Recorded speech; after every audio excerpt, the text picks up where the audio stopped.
తెలుగు రాజ్యం ప్రేక్షకులకు హృదయపూర్వక స్వాగతం. నేను మీ చిల్లగట్టు శ్రీకాంత్ కుమార్. ఈవేళ మనతో మన స్టూడియోలో సుప్రసిద్ధ సినీ రచయిత, ఇండస్ట్రీకి బావమరిది, ఖుషి, బన్నీ ఇట్లాంటి సూపర్ డూపర్ హిట్లు రాసినటువంటి రచయిత. అట్లాగే దాసనారాయణరావు గారి చివరి దశాబ్దం ఏదైతే ఉందో ఆ దశాబ్దం మొత్తం దాసనారాయణరావు గారితో ప్రయాణం చేశారు. ఆయన ఆంతరంగికుడిగా, ఆయన అభిమానాన్ని చూరగొన్న రచయితగా, అట్లాగే అసలు వారు చేసినటువంటి ప్రయాణం, ఆయన సినిమాలకి రచన చేసినటువంటి రచయితగా లబ్ధ ప్రతిష్ఠులు శ్రీ రాజేంద్ర కుమార్ గారు. నమస్కారం రాజేంద్ర కుమార్ గారు. నమస్తే శ్రీకాంత్. నమస్తే. చాలామంది రచయితలు ఎవరు ఎప్పుడు కలిసినా నాకు చెప్పాలనిపించే మాట ఏంటంటే, కళ్ళున్న ప్రతివాడు చూడగలడు, కాళ్ళున్న ప్రతివాడు నడవగలడు, కానీ చేతులున్న ప్రతివాడు రాయలేడు. అలా రాసి ఆ రాశిలో నుంచి మీరు సృష్టించిన వాసి వాటి గురించి విందామని, వినే ముందు బహుముఖ ప్రజ్ఞాశాలి డాక్టర్ భానుమతి రామకృష్ణ గారు ఆవిడ జీవితంలో ఒకే ఒక్కరిని జీనియస్ అంది. ఆయన డాక్టర్ దాసనారాయణరావు గారు.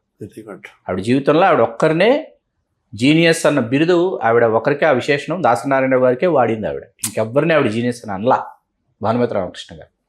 అట్లాంటి బహుముఖ ప్రజ్ఞాశాలి డాక్టర్ దాసనారాయణరావు గారు. ఆయనతో నేను అన్నమాట, ఈ దేశంలో భారతరత్నాలు ఎంతమంది అయినా ఉండొచ్చు, కానీ దర్శకరత్న మాత్రం మీరు ఒక్కరే అన్న ఆయనతో. నేను వేదిక మీద అన్నాను, నేను ఆయన కేంద్ర మంత్రిగా ఉన్నప్పుడు. అటువంటి దాసనారాయణరావు గారితో మీరు ప్రయాణం చేశారు. అసలు ఎప్పుడు, ఎక్కడ, ఎలా మీరు వారికి పరిచయం అయ్యారు? ఏం జరిగింది అసలు? మీరు చెప్పిన దాంట్లో భానుమతి రామకృష్ణ గారు దాసరి గారి గురువు గారిని జీనియస్ అన్నారని చెప్పారు కదా. మేము చిన్నప్పుడు దాసరి గారి సినిమా రిలీజ్ అయినప్పుడు, తాతా మనవడు ఒక సెన్సేషన్ అయినప్పుడు, దాసరి గారికి ఫస్ట్ ఒక కాంప్లిమెంట్ ఇచ్చింది ప్రేక్షకుడుగా చిన్నప్పట్లో అక్కినేని నాగేశ్వర గారు. హ్యూమన్ కంప్యూటర్ అన్నాడు దాసనారాయణరావు గారు. ఫస్ట్ మాట ఆయన ఉపయోగించినప్పుడు ఆ సినిమా సక్సెస్తో పాటు, అప్పుడు అక్కినేని నాగేశ్వర గారు ఉన్న పొజిషన్లో ఆయన హ్యూమన్ కంప్యూటర్ అనగానే అందరి దృష్టి దాసనారాయణరావు గారికి పోయింది. ఆయన హ్యూమన్ కంప్యూటరే, ఆ సంగతి అందరికీ తెలుసు, నీకు నాకు కూడా తెలుసు. చాలా సంతోషం. దాసనారాయణరావు గారు అంటే ఎప్పుడు పరిచయం అంటే, ఒక ప్రేక్షకుడిగా నాకు పరిచయం. మీరు ఒక ప్రేక్షకుడిగా?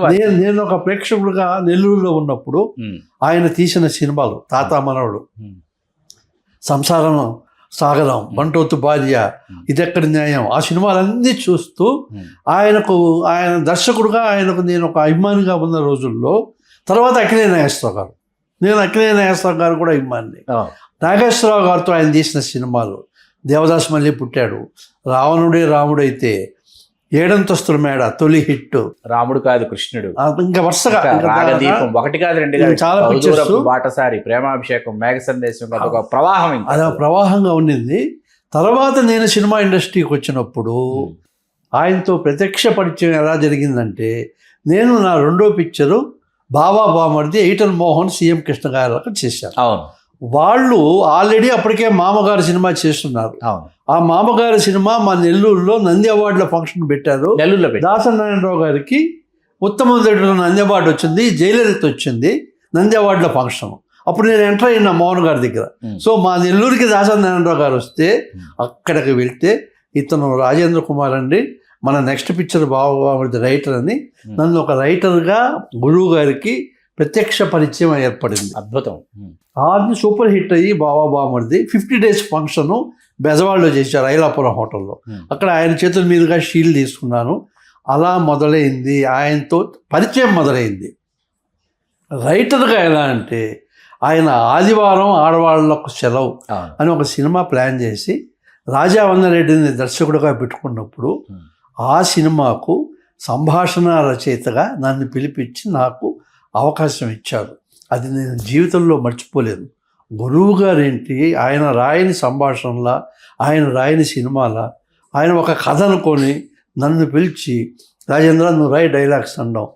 అప్పటి నుంచి నా ప్రయాణం ఆయనతో మొదలైంది. మీ అందరికీ తెలుసు, ఆదివారం ఆడవాళ్ళ సెలవు చాలా పెద్ద సక్సెస్ అయింది. తర్వాత మైసమ్మ IPS అని చేశాడు, అది బాగా సక్సెస్ అయింది. అది భరత్ కదా డైరెక్షన్, భరత్ నిర్మాత దాసనారాయణరావు గారు. అది తెలుగు, తమిళ్, మలయాళంలో కూడా సక్సెస్ అయింది. అలా ఆయనతో జర్నీ చేస్తూ తర్వాత ఆయన చేసిన పిక్చర్స్ మేస్త్రి, ఎర్ర బస్సు, యంగ్ ఇండియా అది చివరి దాకా ఆయనతో ప్రయాణం చేయడం జరిగింది నేను. మేస్త్రి సినిమాకి వచ్చేటప్పటికి ఉమ్, అంత వివాదాస్పదమైన సినిమా మేస్త్రి అవును. ఆ రోజు. ఉమ్. అది మీరు రాయాలన్నప్పుడు దాసనారాయణరావు గారు ఆయన కూడా కల్పించుకొని రాశారా? సురేష్ కృష్ణ గారి ఇన్పుట్స్ ఉన్నాయా? లేకపోతే మీరు రాశారా? లేకపోతే జర్నలిస్ట్ ప్రభు గారి సాయం ఏమైనా ఉందా? ఇది $1 million వస్తుంది ఇప్పటికి. దీంట్లో సినిమా మేస్త్రి సినిమా అన్నది ఆయన చేయాలనుకున్నాడు. ఒక మంచి క్యారెక్టర్ ఆయన వేయాలి. దాసనారాయణరావు గారే వేశారు కదా. ఆయన వేశారు, మేస్త్రి ఆయన ఆ క్యారెక్టర్ పరంగా ఒక కథ రెడీ చేసాం. దాంట్లో గురువుగారు దాసనారాయణరావు గారు, నేను, సంజీవి గారు పర్మనెంట్ అంతా ఒకటే టీం కదా, మేమందరం కలిసి కథ రెడీ చేసాం. చేసిన తర్వాత ఒక స్టేజ్లో మన కొమలాపల్లి గణపతిరావు గారు కూడా పార్టిసిపేట్ చేశారు. సురేష్ కృష్ణ గారిని దర్శకుడుగా తీసుకున్నారు. ఎందుకంటే సురేష్ కృష్ణ గురువు గారి దగ్గర అసిస్టెంట్ డైరెక్టర్గా చేశాడు పనిచేసి హిందీ పిక్చర్స్కి. ఏకైసా హింసాపని ఎల్వి ప్రసాద్ గారు చేసిన సినిమాలకు అసిస్టెంట్గా చేశాడు. కాబట్టి ఆయన తీసుకున్న వెరైటీగా ఉంటుంది మనకంటే. సురేష్ కృష్ణ గారు కూడా అప్పుడు అవైలబుల్గా ఉండి ఆయన వచ్చి డైరెక్ట్ చేశారు. అది చాలా మంచి స్క్రిప్ట్. దాని తర్వాత గురువుగారు ఒక కళాకారులతో పాటు రాజకీయవేత్త కూడా కదా. అప్పుడున్న పరిస్థితుల్లో ఎలక్షన్స్ 2009 ఎలక్షన్స్ పరిస్థితుల దృష్ట్యా కొన్ని రాజకీయమైన అంశాలు దాంట్లో జోడించబడ్డాయి. అంతే తప్పితే అది చాలా మంచి స్క్రిప్ట్, చాలా మంచి డైలాగ్ వర్షన్. ఆ పిక్చర్కి ఆయన 2టికే అప్లై చేశారు. ఇది నంది అవార్డ్స్ 2 విభాగాల్లోనే. ఉత్తమ నటుడు, ఉత్తమ సంభాషణ రచయిత. సంభాషణల రచయిత నా కోసం అప్లై చేయించాడు. ఆయనకు నంది అవార్డు ఉత్తమ నటుడుగా వచ్చింది అన్నప్పుడు నేను కూడా అక్కడే ఉన్నాను.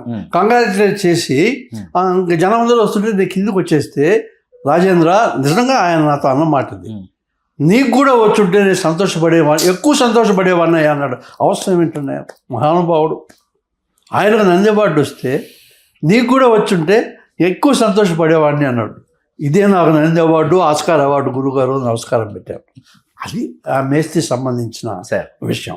అంటే చిరంజీవి గారిని ఉద్దేశించి వ్యాఖ్యలు చేశారు. చిరంజీవి గారి అది కొంచెం రాజకీయ పరంగా జరిగిన అస్త్రం అని అన్నారు కదా. అది గురువు గారి మరో డైమెన్షన్. అది ఆయన ఆలోచన దృక్పథంలో నుంచే ఇది అంతే రాజకీయమైన అంశాలు ఆయన దాంట్లో నుంచే జరిగాయి.